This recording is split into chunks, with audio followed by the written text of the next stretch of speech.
Special thanks to all our patrons who support the show every single week. We couldn't do it without you. Head over to patreon.com/runeatdrinkpodcast and subscribe today for bonus content, exclusive happy hour live chats, and more. Patrons, you help keep the Run, Eat, Drink podcast going, and we're so grateful for you. Not a patron yet? Join us today at patreon.com/runeatdrinkpodcast. Help support the show by using our Amazon affiliate link anytime you shop on Amazon for running gear, food, beverages, or anything else the little gray trucks might bring your way. Just use runeatdrink.net/Amazon anytime you shop. It costs nothing extra. It's only one extra click, and it helps us keep the lights on and the bandwidth flowing. Just go to runeatdrink.net/Amazon, and we thank you for your support. Hi, I'm Jeff Galloway, and you are listening to the Run, Eat, Drink podcast.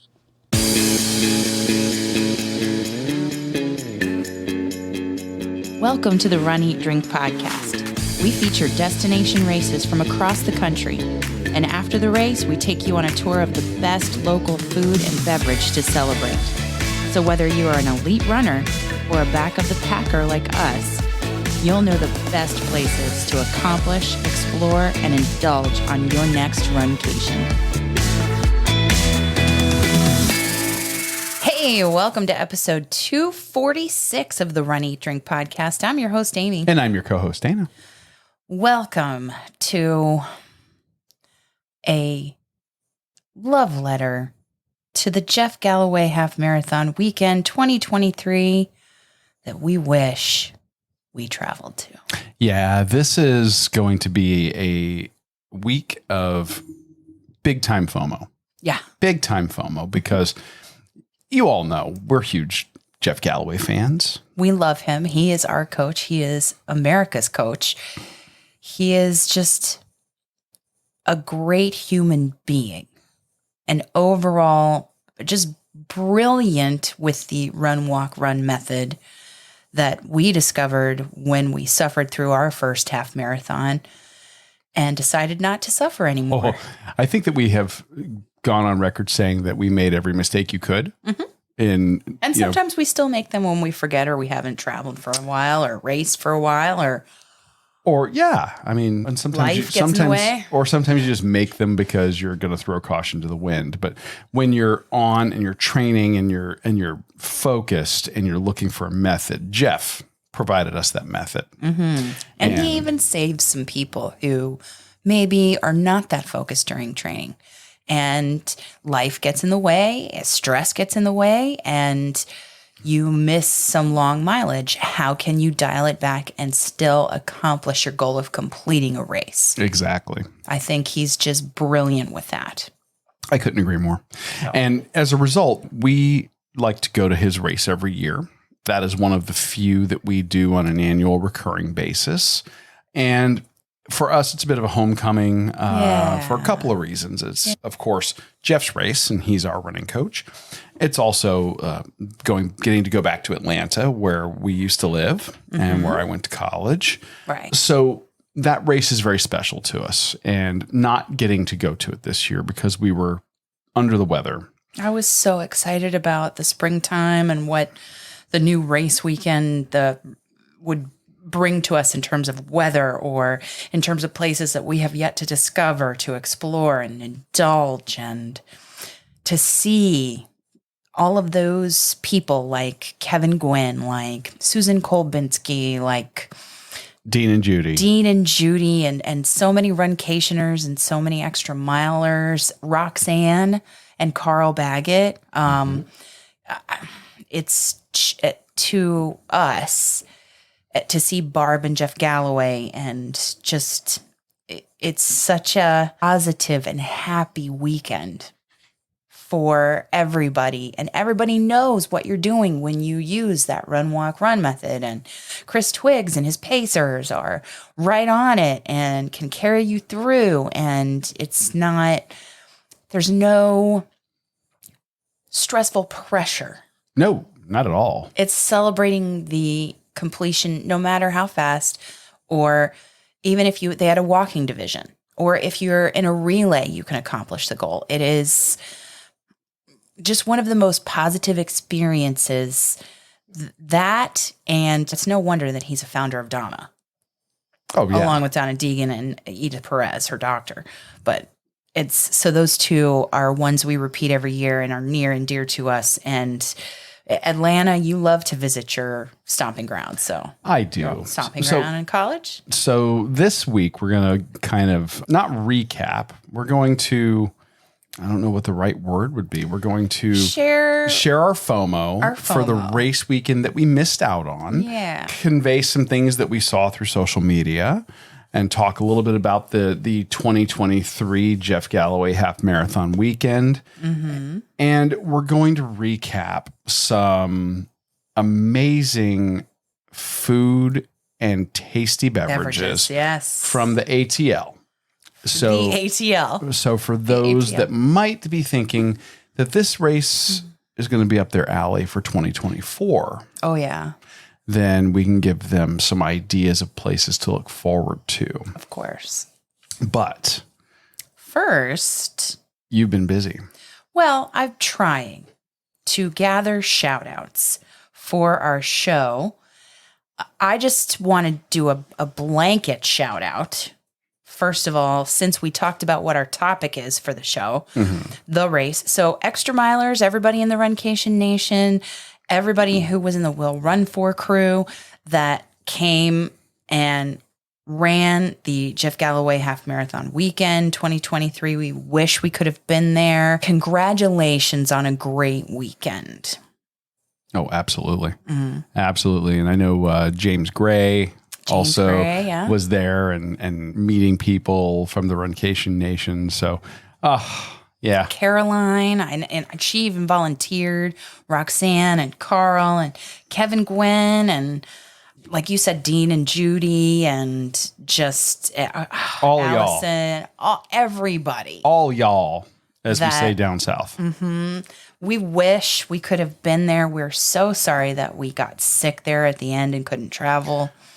We'll talk a little bit more about that as we do get into the race segment. But congratulations on completing the first ever spring edition of the Jeff Galloway Half Marathon Weekend. Yes. And we have another one. We do. Mm-hmm. And that is Emily O'Keefe. Yay! Who completed the Essex Steam Train Half Marathon. She said it was hilly, I believe. So, but she posted pictures of trains that looked interesting also. Yeah, that one looks really cool. Mm-hmm. The hilly part worries me. Yeah, it's kind of like when we went to Kentucky and we were thinking, oh, it's okay. We'll train the parking decks here in Florida and it'll be fine. It'll be fine. It was most certainly not fine. No, those hills felt like 90-degree angles and there's a reason. Emily, cheers to you. Hats off to you. So, absolutely. Before we get to what you're about to say, quick shout out to a local friend of ours. Yes, let's do that next. Yeah, yes. brewer extraordinaire. That'd be Alex Tatko. And tonight, our podcasting juice that we were enjoying is courtesy of him and his Tap It Tuesday that he's doing over there at Coastal Days Brewing. Yes. This is a what? Strawberry blonde? That is a strawberry blonde at about 5% ABV. It tastes like just essence of strawberry. Essence of strawberry, super light, crisp, refreshing, and he does an amazing job over there. Mm-hmm. I'm just very excited. And this coming weekend, as we are recording this coming weekend is going to be Coastal Days Brewing's fifth year anniversary celebration. So, congratulations. Yes. Congratulations to that. I know it's going to be a huge party. We may have to go and do a live stream at some point. There are hourly releases. There are all-day releases. It's going to be a great party. It is. I think. Right on the cusp of downtown Fort Myers. Mm-hmm. It's going to be a blast. So that's going to be worth checking out if you're going to be down here in sunny Southwest Florida. Alex, we're so happy for you. You are such a busy man, and you are just making that place blossom. You have taken what the previous owners did, you ran with it, and you keep on making it better and better. And we love all of you that have been involved in Coastal Days and can't wait to celebrate. And then last but not least, we have an audio shout out for several people in the Runcation Nation. So JoJo, Positively Poly1 on Instagram, we are so happy that you called in and you recorded an a voice message that we can play for everybody now. Hey, Amy and Dana, it's JoJo. I had this number as a dial-in number for shout-out, so I'm going to shout out. I want to shout out you and Dana for doing all that you do for us, the Red Group, the Runcation Nation, all of us, Coffee Crew, and let you know that we love you, and you need to keep taking care of Dad, taking care of yourselves, and we will be here. And I want to give a shout out to Josh for going out and doing his walk, even though he's still not totally healed up yet. And I want to give a big shout out to Darlene, for doing the last race. I think that brings her up to 48 races, and let her know that we are thinking of her and sending her love and healing as she gets better, and hopefully she can finish those last 2 races and kick some serious running ass. And just for the rest of the Runcation Nation, you guys rock. I am glad that you are my run family, and I love y'all. and that is associate producer of the show, JoJo. Thank you. Thank you, JoJo. Yay. And we do have one more. I'm going to give our executive producer a shout out real quick. Josh. Josh heard us talking about oh my. Oh no. the fact that Cinco de Mayo is coming up, Yes. and that we did this hot sauce thing No, oh last my God. year. And that was the year before. Or a year before. Yeah. And Amy's like, I don't know, maybe some people should send us some hot sauces. Next thing, he's sending us shipping confirmations of some serious hot sauce. Like I thought he was only going to do one, but no. No, there's going to be a tasting How are we going to do it? with milk, Okay. lots of milk. Or we can actually, what we could do. We could spread it out. We could, no, I'm thinking we could test the different methods for quelling the heat.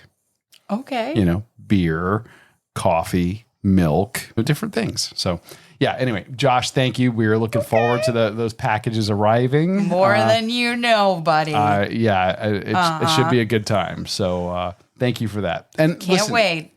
if you guys want to shout out for someone here on the show, email us at info@runeatdrink.net. That's info@runeatdrink.net. Or you could call and leave a message like JoJo did this weekend or actually this past week sometime, 941-677-2733. That's 941-677-2733. Leave it about a minute and a half. We will play it, and we will make you Runcation Nation famous. Continue the trend in 2023 of submitting those shout-outs. Doesn't matter. You whether guys have it's been great doing that. email, voicemail, whatever. Been so awesome getting Go for those. it. I love it. Yeah. So let's talk running. Okay. Let's talk about the race that wasn't for us. No. I didn't get into gory detail, and I'm not going to here Let's either. not. We'll suffice it to say that on earlier in the week, or the previous weekend ahead of Jeff's race, you began experiencing some serious gastrointestinal issues. Yeah, like Tuesday. Yeah, very sick, and It was bad. like confined to bed. It was pretty rough, and Yes. I was taking care of you here at the house. Indeed. Kind of thought I had dodged the bullet. Yeah, you seemed pretty, I was feeling pretty good. 48 hours, you were fine.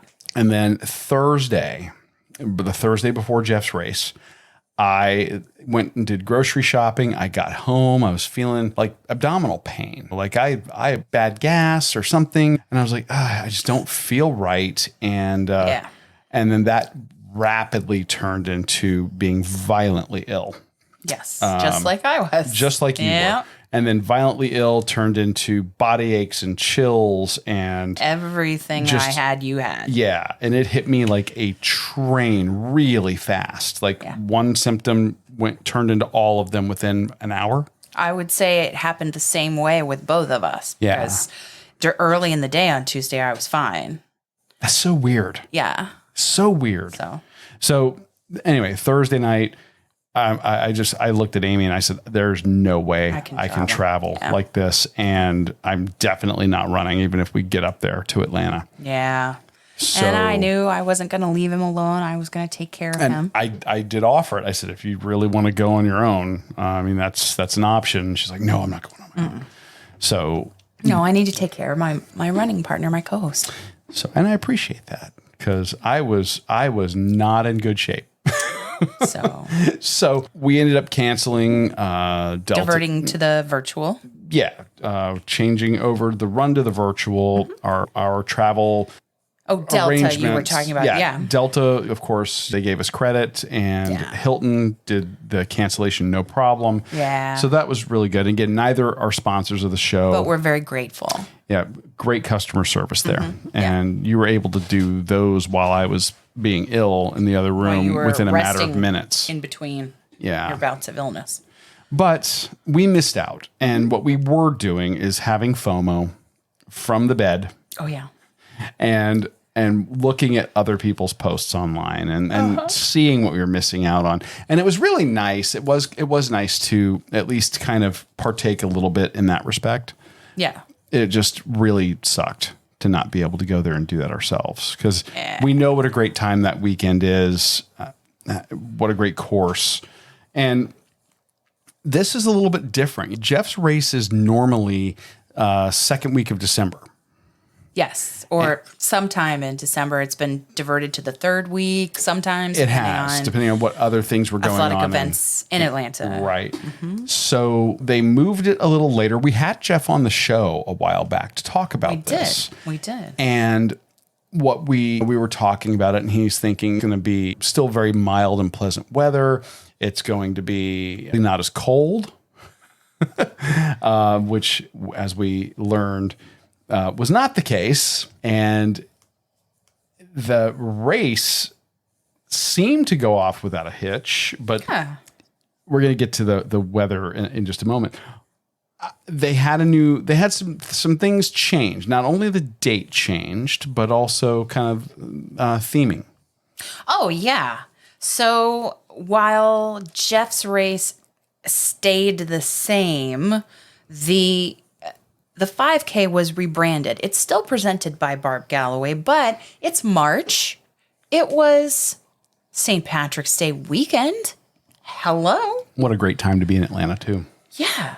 So the Leprechaun Chase 5K presented by Barb Galloway. That is the rebranding of the 5K. And I just think it was so clever and creative, and in looking at just everything, it looked like a great time. I think Kevin Gwynn and some extra milers walked the whole thing, and it followed a similar path.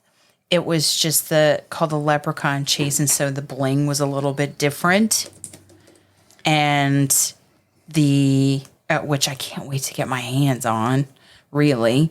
So and then they had kids races that same day. And I just remember fondly, one of my favorite memories is JoJo. Last time we had the opportunity to do this race, 2021, it was JoJo running the race with the little kids. And it was just adorable. So cute. Yes. And Yeah. So now what Jeff did for this weekend was really nice. They've got a couple of locations for his run shop. He's got a location in North Atlanta near Sandy Springs, or in Sandy Springs, which is technically its own city, but it's a suburb of Atlanta. And for Wednesday and Thursday, Jeff had packet pickup at the Sandy Springs location. yes. And for Friday and Saturday, Friday was, of course, the day before the race. He had packet pickup at the Ansley Mall location, which is in Midtown Atlanta, very close to Piedmont Park. You could park there and walk to the start of the 5K. Yes. Yes. The Leprechaun Chase. And that is what we normally do. What they also had was a VIP reception on Friday evening for an hour.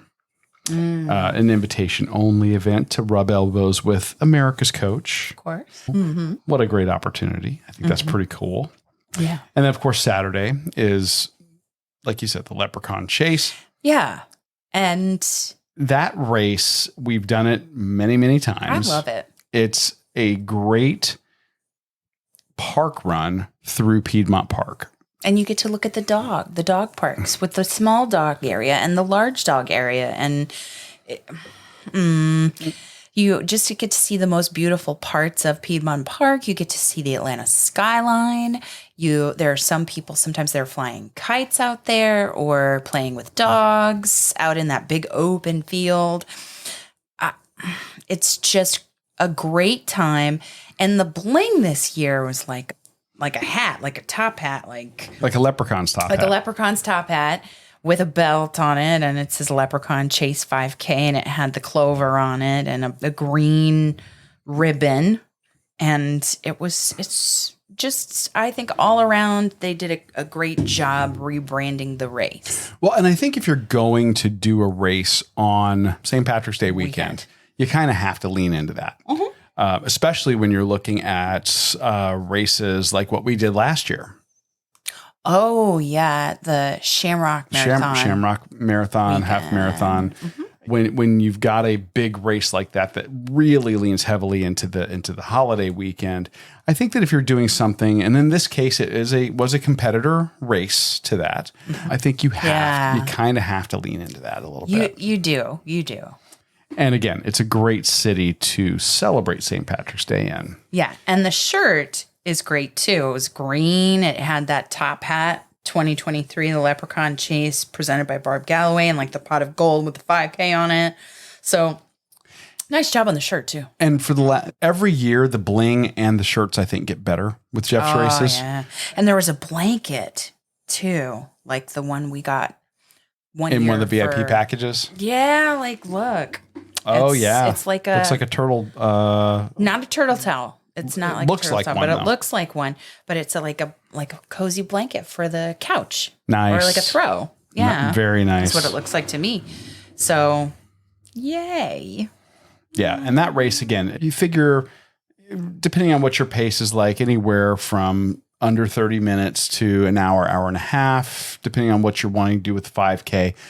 Piedmont Park is so wonderful. It really is. It gives you a little bit of elevation, so you get a little challenge, but it is a gorgeous park. Piedmont is basically Atlanta's version of Central Park. Of course.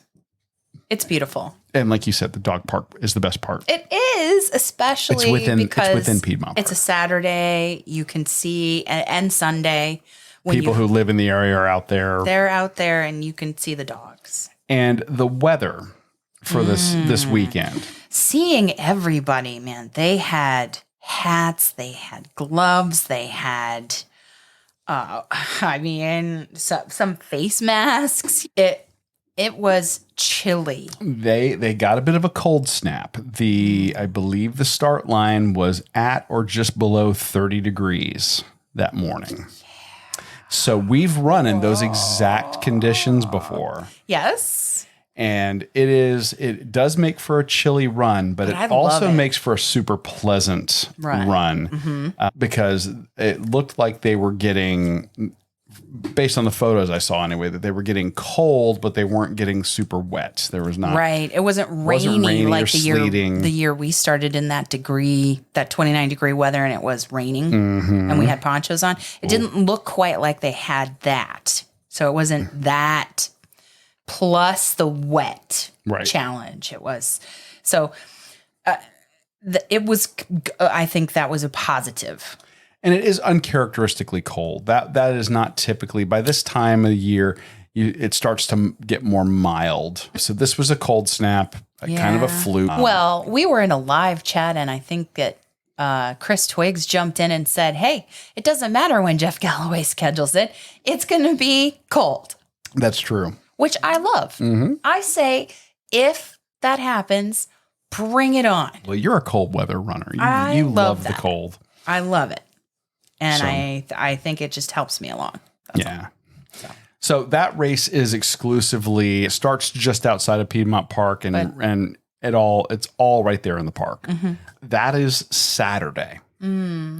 Sunday is the titular main event. Yeah. And this one is not starting in Piedmont Park, but like years past, it starts right in the heart of Midtown. Midtown down, kind of downtownish. It's right there at 11th Street and Peachtree Walk. You can see Cafe Intermezzo there. You can see the Hyatt Centric there. You're also right there by the U.S. Treasury Building. Oh yeah. So for big like Midtown downtown works, there you are. That course. It appears it's the same course that we normally run. So it takes you downhill to start. You hang a right on Piedmont, takes you up towards Ponce de Leon Avenue, right past the Margaret Mitchell House. Well, Gone with the Wind. Come on. It's Atlanta. I love that. Yeah. That book and that movie. And then the course takes you out to the Martin Luther King Museum, the Carter Presidential Library, and then it loops back and takes you on to the Atlanta Beltline for a good 2-mile stretch. Which is flat. Straight, flat, and paved. Like, hey, get it in while you can. Any kind of, but. Oh, I skipped a landmark. What did you skip?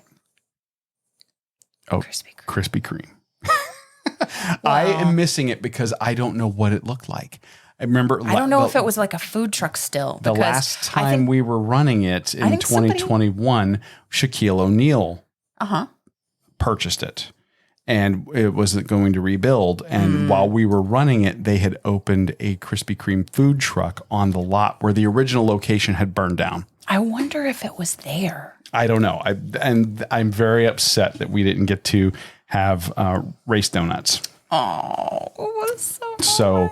Yeah, so Susan Maloney and Jay Reed, they sent us a message that was so sweet. They're like, "Oh, we're so sorry, we missed you. It's your favorite Jacksonville Galloway Pacers," and they said they missed the Krispy Kreme experience, and they wanted to just check in and see if we were okay. They're so sweet. Yeah. Yes. Yeah. So I missed it too. That's the only time this year I'm going to eat any Krispy Kremes ever. And they recommend they recommend the Harry Potter experience there in Atlanta. But they checked in with us, and they always make me think of the Krispy because they were with you and had the pictures and do the live when you. And if you haven't heard past episodes, what happens is once the race course turns onto Ponce de Leon Avenue, you run by the historical site of one of the oldest Krispy Kreme in Atlanta. It might be the original.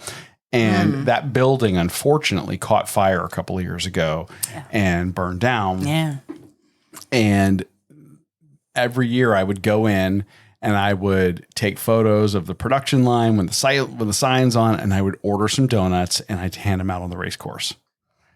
And making sure that we had them first. Or at least that we had them once we got up to the first water stop at mile 2. Yeah. Yes. So you have to have carbs on the race course. I'm just saying. So I've handed the Pacers donuts and tried to offer them to the officers who are working the detail and all that. So it's a good time and just a lot of fun. But yeah, so so that. The race course goes right past there. It goes past, I believe, Torched Hop, I think is the name of that brewery. It goes right past Mary Mac's Tea Room. Yeah. And that's right there on Ponce. Classic Southern food. Yeah. And then you hang a right and you're heading down towards the MLK Museum, and then you hang a left. And you got some elevation and hill work at this point in the first couple of miles. It's not too much, though. No. And you hit mile 3 as you're heading towards the Carter Presidential Library. Yeah. And then you get to mile 4 when you actually pass the Carter Library going to the second water stop. And they always have great restroom stops there at mile 2, mile 4. Well appointed, well manned, clean. Positive volunteers. Well, the volunteers are always awesome. So at Jeff's great. Race. So great. And then What I love about that, though, is it gives you the opportunity to get hydrated, potty stop, and then you've got that stretch on the Atlanta Beltline. And the Beltline is how would you describe it? It seems like a long sidewalk, and it's really had an artistic buildup, and there are some businesses there that are eclectic, unique, but also like just you have crowds that are just out for leisurely walks with their dogs or with their friends, or on a morning walk from some of the apartment buildings or condos that are around that area. Yeah, years ago when I lived in Atlanta, that was a no-go zone, very high crime. You didn't want to be in that area. Nothing was built in that area. It was abandoned industrial space. We've covered New Realm Brewing on the show, and that's just gorgeous. And it's right on the Beltline. Yeah, and the artwork. Yeah, and there's art installations. It's like Amy said, it's a big, long, super wide sidewalk. It's a linear park. Yeah. And that's a good way to describe it. I like that better. And over the years, they've taken these industrial spaces, they've gutted them, and they've made loft apartments and offices. They've built new buildings. That it goes right next to what's that? It's not a mall. There's a Kroger. Well, there's a Kroger grocery store right there, but that's the whole. They've got that whole like complex that's got like restaurants in it. And yes. I forget what it's called. I can't remember. I'm having a brain fart. Oh, no. You know what I'm talking about. You pass it and you see it just as you're anticipating getting off of the Beltline and getting into the next water stop. Yeah. Before you head into the hills of the Highlands.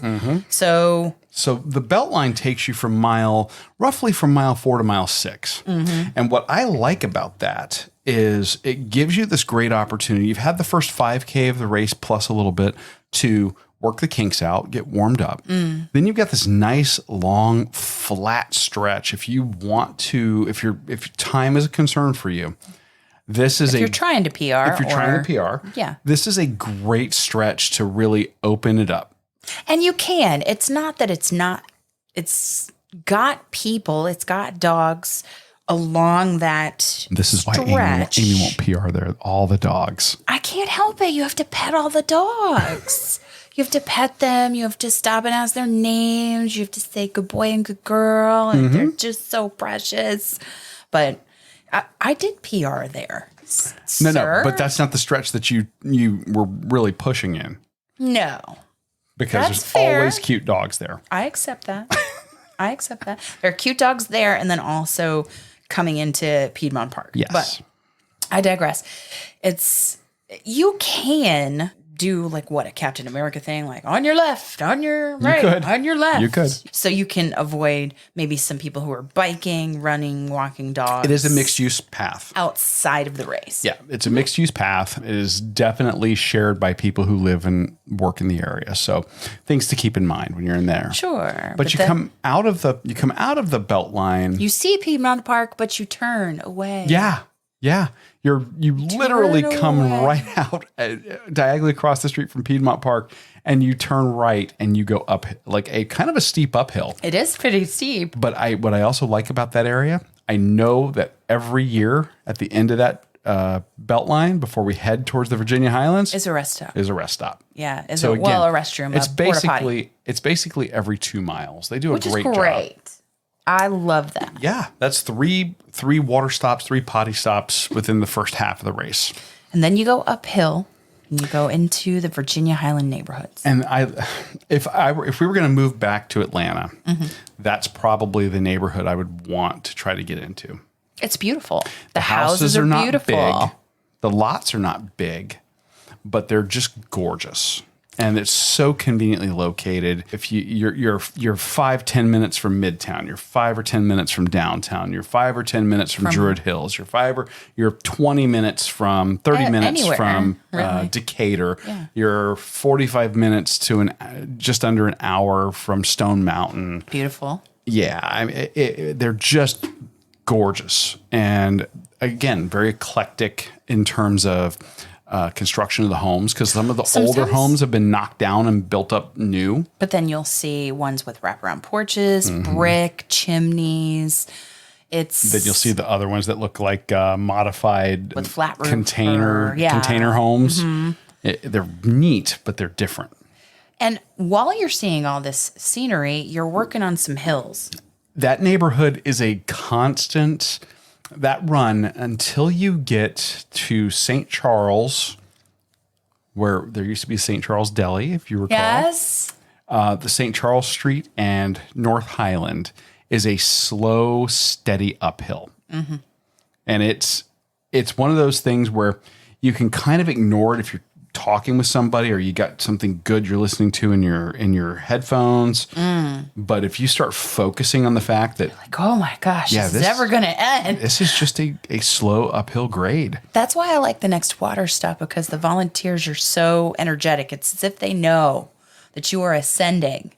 And when you get there, you're going to feel so much better. They are motivating you and pushing you. And I love that. And then the Coca-Cola kind of side, that mural on the Coca-Cola, yes. That's love kind of your sign. You get to the corner there at St. Charles and Highland, and you hang a left, and you're running in the neighborhood I used to work in college. Yes. And that mural is kind of an old piece of history. It's beautiful. I love getting our picture there. And every year. I always want to see what the next business is that's going to go in that building, because it's been a couple of things. But you also pass by some staples. You do. We go by places like Dark Horse Tavern. We go by Blind Willie's. We go by Limerick Junction. What used to be American Roadhouse. It was a dagger in the heart. Oh, no. The last time we ran it. An American Roadhouse was gone, and it's been replaced by something else. But and there's a Thai restaurant that's been there forever. Yeah, there is. Surin Thai, absolutely some of the best Thai food in Atlanta, bar none. Yeah. At least it was years and years ago. We haven't been back. We should probably cover them on the show. Yeah. That neighborhood, I love running in that because, again, it's so pretty and neat little businesses. But when you move on to the sidewalk in that area, the thing I don't like is that area, I believe, if I recall, is like it's either uneven brick sidewalk or just uneven, crappy concrete. So you have to be I like to careful. I like to stay on the road as long as possible there. You have to be careful. And I'm a slower runner walker. So I know that I'm going to be moved onto those sidewalks in that part of the race. And I need to just keep moving in terms of a lot of walking and maybe not so much running my in that intervals. Area. Yeah, because of the uneven sidewalks that you have to traverse if you don't get there in quickly. Sure. Yeah. And that's okay. It's okay because I wouldn't be there necessarily to PR, but you still have beautiful houses and you still have energetic people at water stops that are coming up as you turn, and an Italian restaurant that I want to get to that I can't remember the name of that makes us turn down another street, which then makes us pass by a school on the way back to Piedmont. Yeah, at that point, once you make that left turn off of North Highland, you are heading basically downhill now. Yes. And this is the part where Jeff is going to tout that. He loves to say that this race is a net downhill race. And he's correct. He is technically correct.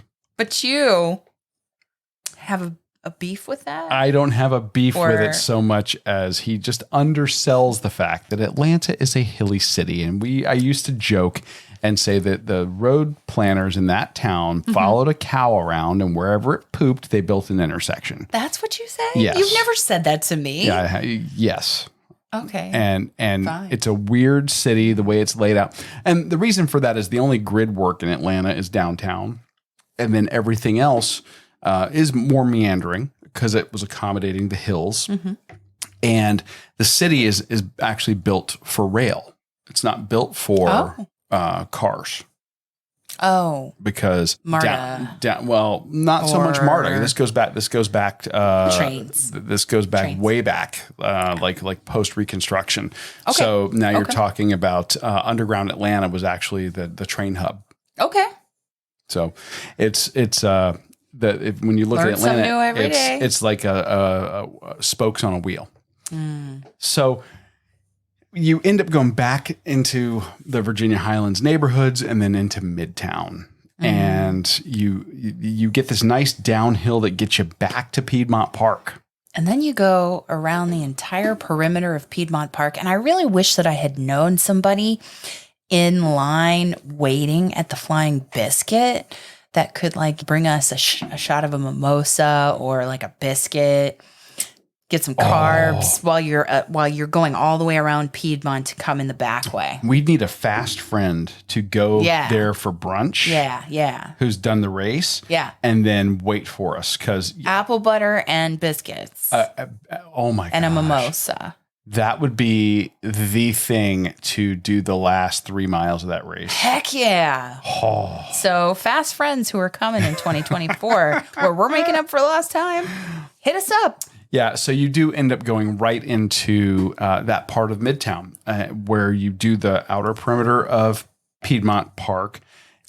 And you round the corner, and right there you've got the Pride Flag Crosswalk, which is a landmark. Right there at the Flying Biscuit. And right there at Flying Biscuit and Caribou Coffee. You hang that right, and that takes you along I want to say that is the western perimeter of Piedmont Park. And that is all uphill. That's basically miles 9 and 10. And that is all uphill. All uphill. And you just go, it seems to me that part after the Flying Biscuit feels like it takes forever. It does. That part does. And the reason for that is there's not much to look at. And there's a lot of traffic happening because Piedmont's a main artery. Yes. Okay, fair. So it's...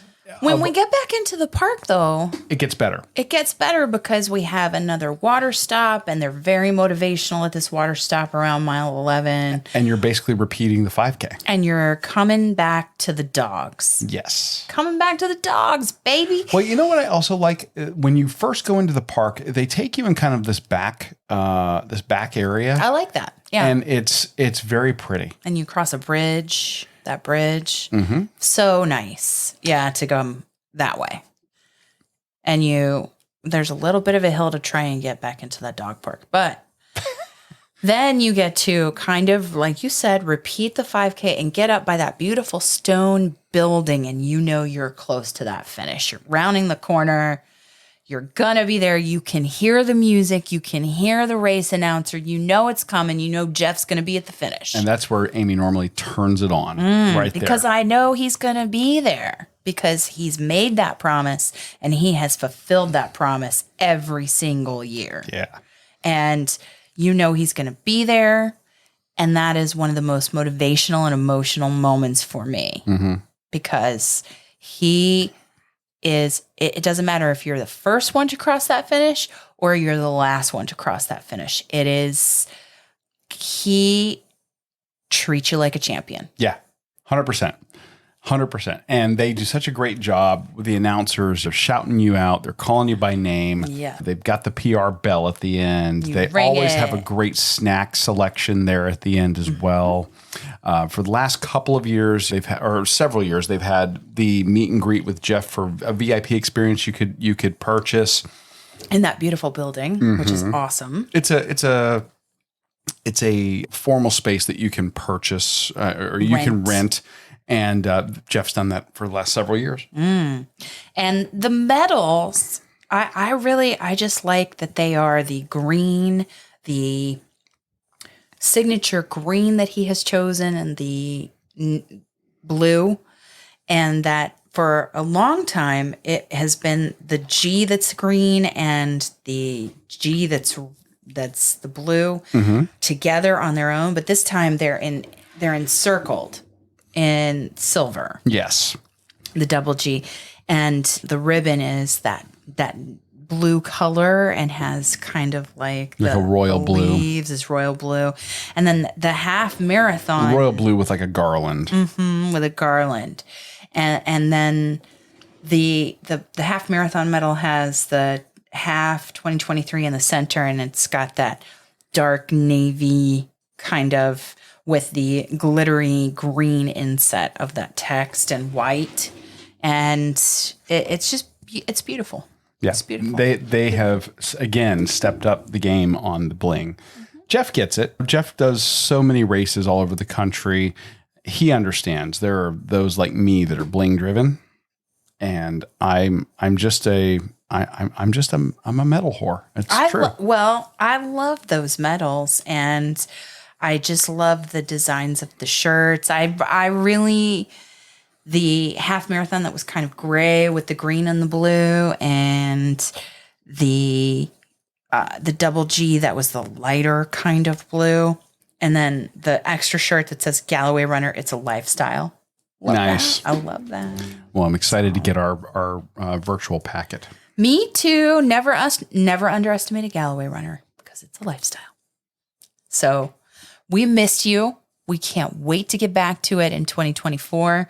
And based on everything we saw from our friends and fellow Runcationers and members of the Runcation Nation who were there this year, it looks like it was another amazing Jeff Galloway half marathon weekend. Congratulations to everybody who put it together, all the volunteers, Jeff and Barb, everybody from Jeff's organization, just an outstanding job. Yes. And I cannot wait to get back there. Yeah. So with that, all this talk of running. Has it made you hungry? It does. It has a funny way of doing that. And also thirsty. Yeah. So Amy went through the archives here at the Run, Eat, Drink podcast towers and combed through the copious amounts of coverage we have done over the years in Atlanta for the Jeff Galloway weekend. And she came up with a handful of locations to kind of feature for both food and drink this week. And I really can't argue with any of your selections here. Oh, you cannot. I cannot. Well, I would not let you if you tried. Because these are just fantastic places. Not to say that there are others in our back catalog that are worth review. They're absolutely. Remember, but we would spend hours in an episode if we. I was going to say, we only have an hour or so. And we like to keep it the or so Close shorter. to, yeah, closer to an hour.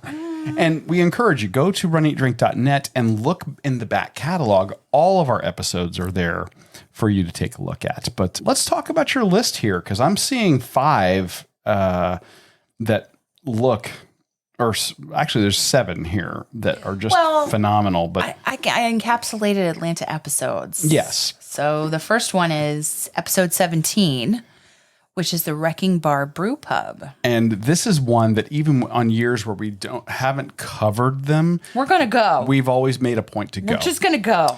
The Wrecking Bar back in the 90s was a place that you would go if you were wanting to purchase architectural remnants. Like if you decided, I want a gargoyle, they had a gargoyle that was knocked off of a church or a building that was demolished. I want a wrought iron gate from an old church. You're going to go get it. They had it. Yeah. So you would... This was an oddball location. It was in an area of town called Little Five Points, and it was a beautiful house. And we've talked about the house in the past. We have. It's gorgeous. Where you kind of drive into the driveway, and it's this big rotunda design of a house, big round main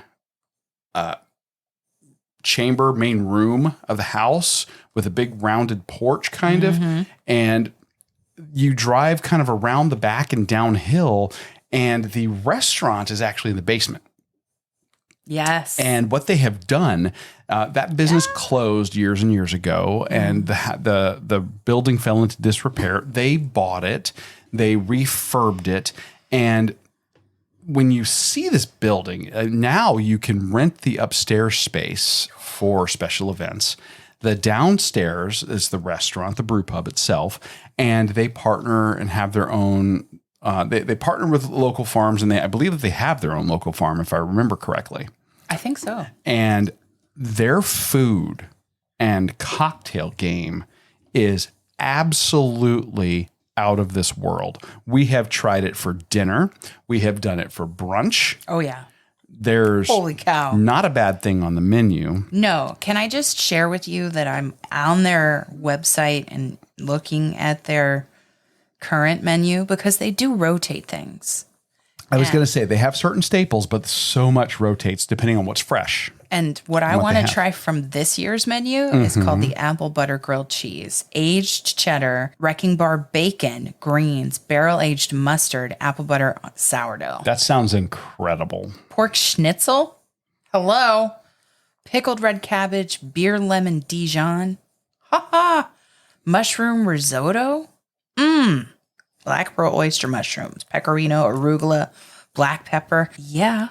What I also love about it, when you walk in the restaurant or the brew pub in the basement, you go in there and you can see the architecture of this place. It's beautiful. The It is so cool Yeah. because the way that they built this is wood, the stone. they use a lot of wood, and a lot of old buildings in Atlanta incorporate granite into the construction. And the reason for that is that same vein of granite that runs all the way from Lookout Mountain, Tennessee to Stone Mountain, Georgia was quarried for building back during going back all the way around the time of the what they would call the recent unpleasantness or the War of Northern Aggression. Oh, Lord. The American Civil War. Yeah. So you see some of that, and they did that in this building, and it's so beautiful to see that rough hewn granite and the wood. Yeah. And it's just a neat place, and their food, like what are those? Yeah. What are those meat popsicles that we get that every year? The corn pups. Yes. The corn pups. But the white cheddar fondue is also very good. There's the pimento cheese appetizer. So Oh, if they're doing anything Southern, just get it. just get it.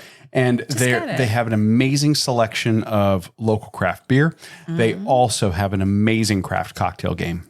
Yes, they have their own beer, local beer, but they also have this year they have an homage to Betty White.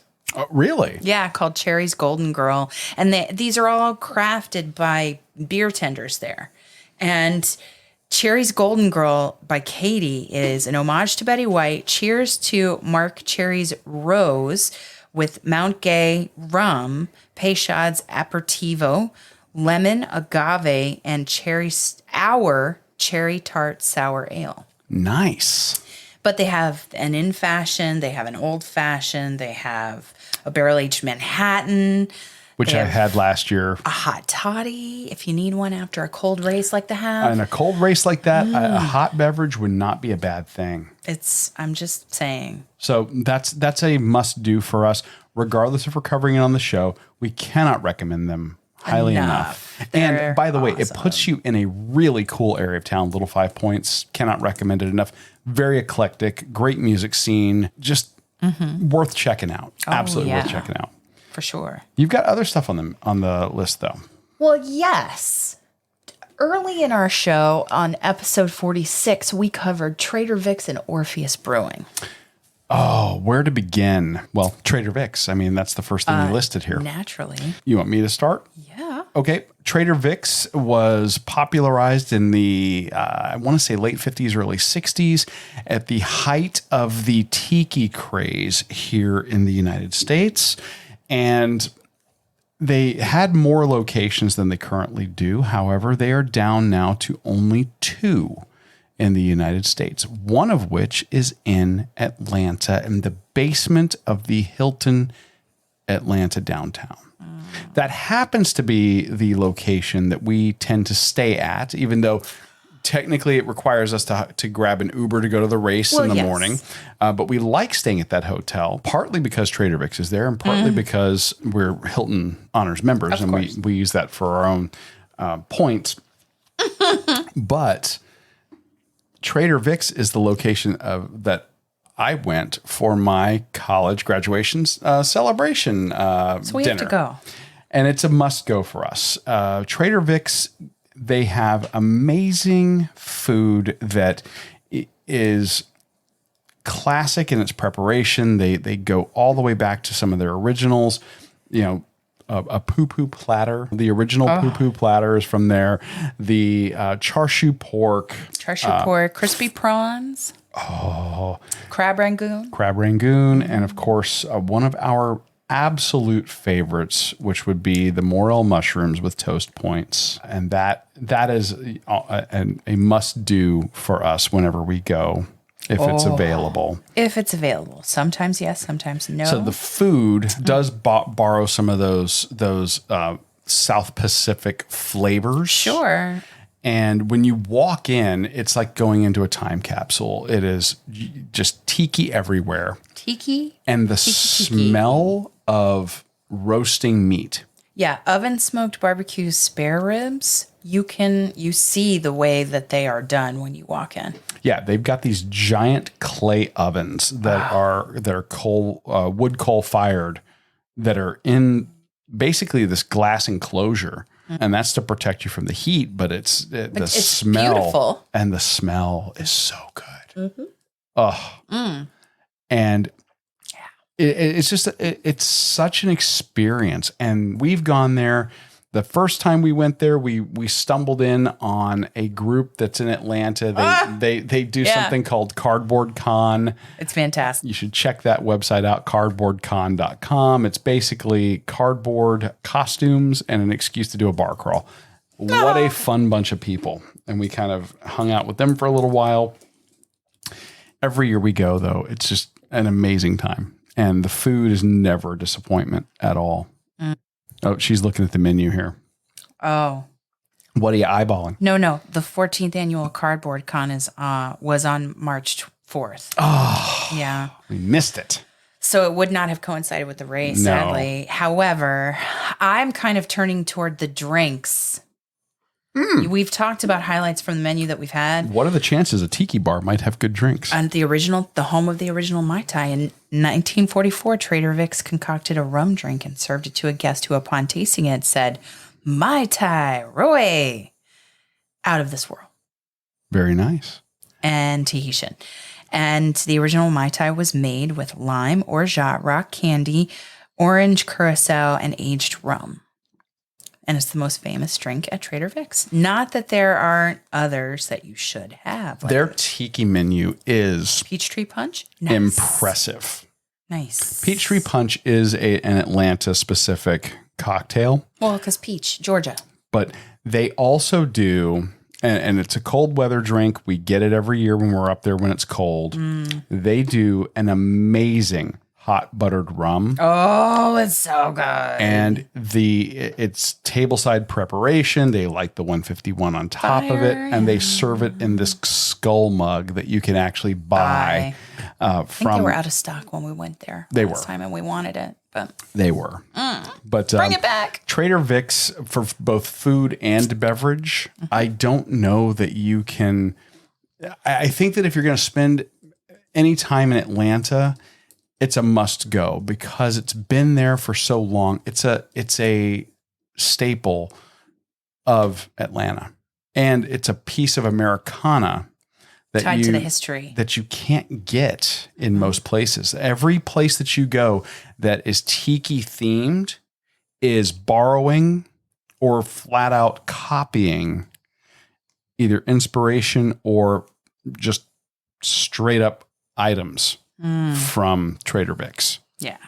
And if imitation is the sincerest form of flattery, Vic Bergeron really happy. Ought to be very happy. Hello. Yeah. But that's not the only place you talked about. Well, Orpheus Brewing.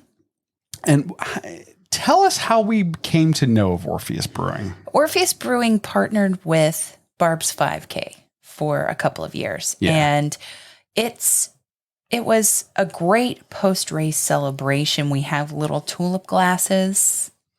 The celebration where you would run the 5K, then you would make just a quick jaunt uphill from the finish at Piedmont Park to Orpheus Brewing, which was the site of just some powerful brews. Oh, yeah. Yeah. Atalanta, Transmigration of Souls, I've had that Serpent one. Bite. The artwork is tremendous. and Noise and Flesh, Wandering Blues. They tend to specialize. The brewery is like Amy said, it's just you walk up a hill that's adjacent to Piedmont Park's perimeter, and you're right there. It was a 2-minute walk from the finish line. Yeah. The location is great. They have their own rick house, and they specialize in barrel-aged stouts. Mm-hmm. And I want to say the last time that we were there, they told us they had something like 32 taps. Oh my gosh, it was like at least 24. I don't know, but and they had like the Transmigration of Souls that you had. Mm-hmm. Hello, it's like 10%, and they have rotating ones. They have limited ones, but the year-round ones are a Transmigration of Souls is one of them. Serpent Bite, Noise and Flesh is one, and it's just there's a story behind every beer. And they offer a food pairing, not at the brewery, but they suggest. So if you take it home or you get a growler, or you get then you know what would go best with it.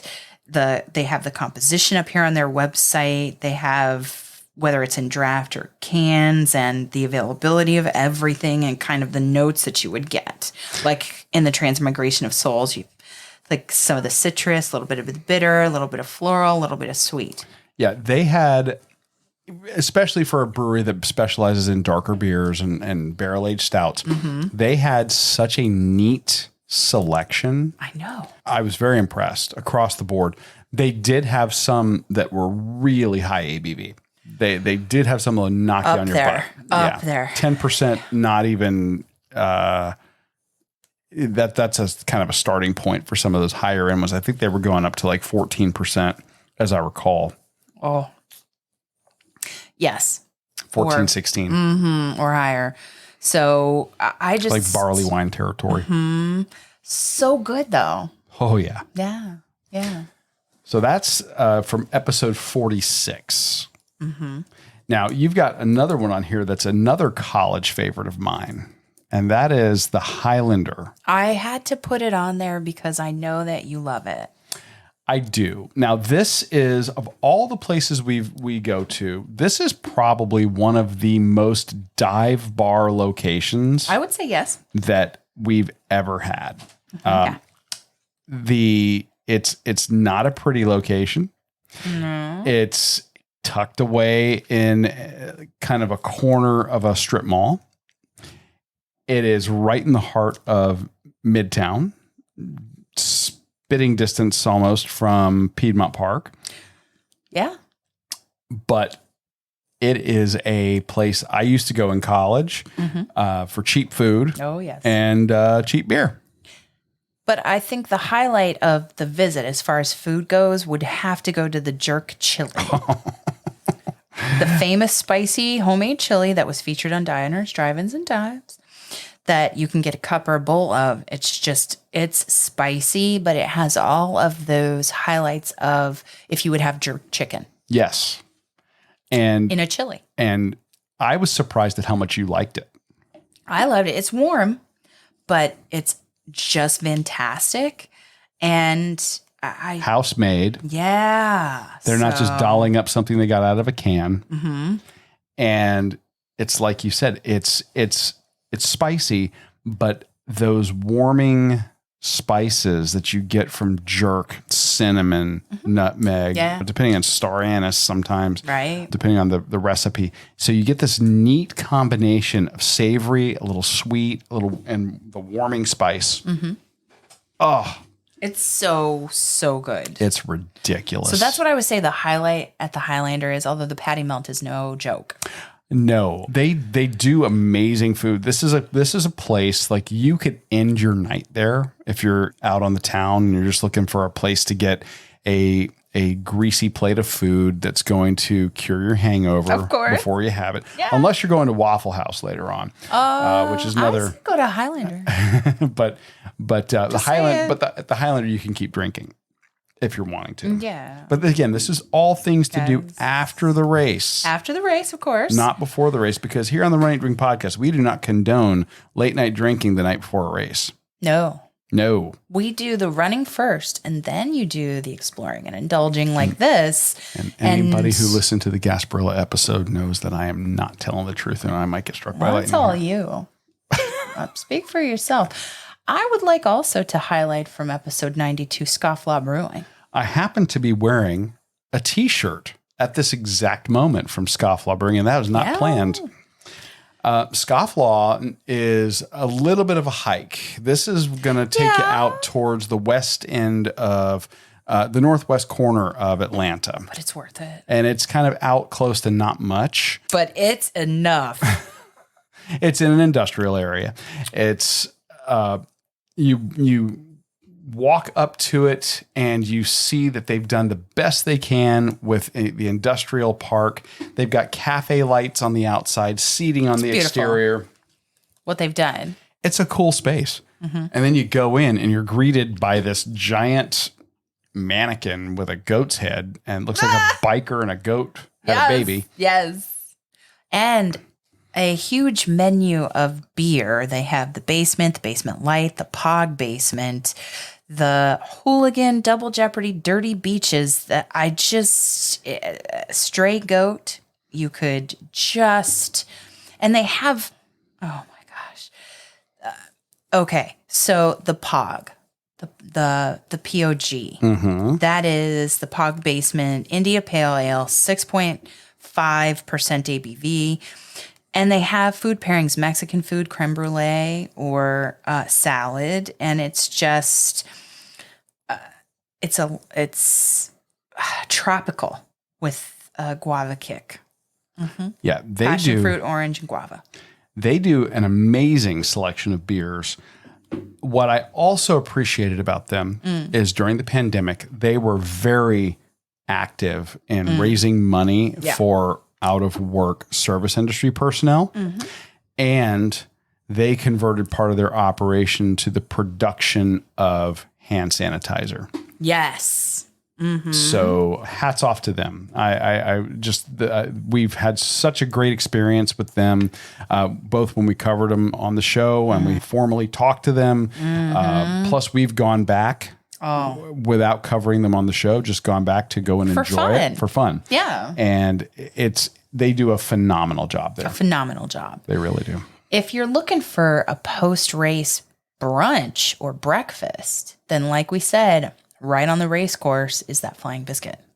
Yes. Now, your exposure to Flying Biscuit, though, I did not take you there for your first time. I took you to the original location. Well, that's true. Before they became a local or semi-regional chain, they were just a single location. And back in the 90s, it was on the weekend, there was a line around the block every Saturday, Sunday. They would let you bring your own bottle if you wanted to have brunch and have mimosas. They'd provide the OJ, you provide the bubbly. But they were rocking and rolling, making fresh biscuits, an amazing breakfast. And I'm so happy I got to take you to the original location. And it was exactly like I remembered it from college. It was beautiful and delicious. And then we decided to try this location over there by Piedmont Park because we're right here and we're starving. And they don't disappoint there either. No, it was great. They had different mimosas with different juices. And it just, the grits bowl that oh my God. And we talked about them on episode 195, like you said. And the last time that we got to go there, we were actually there with JoJo, friend of the show and producer of the show, JoJo. And I think that she enjoyed it too. I think so. We had excellent service and I want to go back and I want to try, apparently new on their menu, the stuffed French toast breakfast. Oh, stop. 2 places. Sure, it's horrible. It's got 2 thick slices of challah bread dipped in signature batter, stuffed with sweet cream cheese and topped with raspberry sauce. Honey creme anglaise, fresh strawberries and powdered sugar, served with 2 eggs, 2 chicken sage sausage patties, creamy, dreamy grits, and a fluffy Flying Biscuit. Yeah, their biscuits. All it needs is apple butter on the side and you're good. Yes. Their biscuits are where it's at. I love their grits. Get after it. Man. Fried green tomatoes. Anything with a fried green tomato. Also good. Yeah. So Flying Biscuit, honestly, we've gone to 2 of their locations. I have no reason to think any of their others are not doing the same thing. Right. check them out. Check out that episode 195. And last but not least from your list was a listener recommendation that we followed up on. Tyler recommended from the Runcation Nation, number 246. I believe he and his wife went there maybe when they got engaged or for some special event in their lives. And it's in Decatur. And we took JoJo there. And I would say this is a great place if you want a carb load. Like if you're going to come Thursday to Monday, and what do they say? You got to have the carbs 2 days before. So it'd be a great Friday night kind of thing. And the pasta is amazing, chef kiss. Yes. And JoJo still talks about the garlic bread that had like the cheese pull and just the slight spice from the peppers, and just the meatballs were tasty, and it's just a little quaint place. Yeah. Downtown Decatur over the last 30 years has absolutely exploded. This used to be kind of a ghost town, and now it's got a vibrant nightlife, amazing food and drink, and to be found all over the downtown area. But for Italian, number 246, I cannot agree with you more. We didn't have a bad thing on that menu during our experience there. Service was amazing. Yes. The space is gorgeous. Exposed brick walls on the inside. So pretty. Just the place smells incredible when you walk in. It does. Woo. That tells you right there. And there wasn't an empty table, I don't think, when we were there. I think it does a brisk business. You can make a reservation, which I highly recommend. Never hurts. So we have given you a little slice of the Atlanta culinary scene and beverage scene, really going all the way to from the north end of Atlanta with breweries to the eastern suburbs in Decatur, white tablecloth to dive bar, and a little bit of everything in between. So check out those referenced episodes. You can pick and choose and see what you will. If you need to carb load, if you need to celebrate, if you need brunch. I think we have given a wide array of things that would be just overall happiness, regardless of what stage of the runcation you're in. Absolutely. At that point. Nice selections there, boss. Good job. Yeah. Well, stay tuned next week for more accomplishing, exploring, and indulging. That is a wrap for this week, however. And before we go, we just want to say, if you haven't given us a rating and review, please head on over to Apple Podcasts and do so. More ratings and reviews means a bigger Runcation Nation community, and you help us get discovered that way. Yeah, it's all about their algorithm and recency of the review.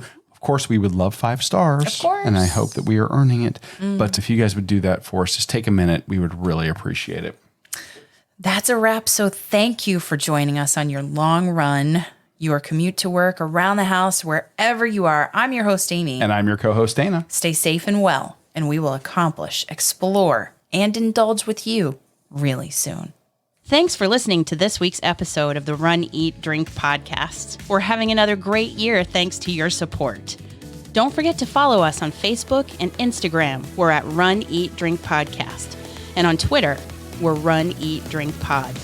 You can also give us a call at 941-677-2733 or send us an email at info@runeatdrink.net. Visit our website at runeatdrink.net and click on the subscribe link so you don't miss a minute.